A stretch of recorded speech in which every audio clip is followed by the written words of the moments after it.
আমি বিয়ে করতে চাই, তখন আমার চাকরি ছিল না।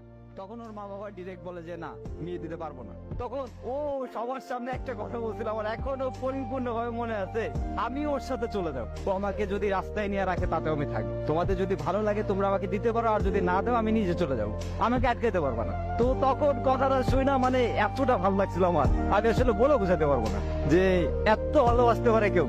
তখন ওর ফ্যামিলি ওর গার উপর হাত উঠায়, হাত উঠানোর পরে আমি ওনাদের অনেক রিকোয়েস্ট করি, তারপর ওটা শুনে নাই।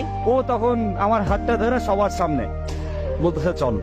সবাই বলছে না যে তুমি কিছু করতে পারবা না, আমি সবার একদিন দেখাই দেবো যে তুমি কিছু করতে পারবা, তুমিই পারবা, তোমার দ্বারা সবকিছুই সম্ভব, আমি সেটা প্রমাণ করাই দেবো। আমার কেন জানি ওর পর থেকে নিজের ভিতরে অন্যরকম শক্তি কাজ করতে থাকতো যে না, আমার কিছু একটা করতে হবে, আমার কিছু একটা করে দেখাইতে হবে। আমার ফ্যামিলি অবশ্য আমাদের দুজনকে মেনে নিছিল, অনেক ভালোবাসে আমাদের দুজনকেই। তো আমরা ভালোভাবে চলতেছে সবকিছু। আমার ওই যে জেদটা যে আমার বউ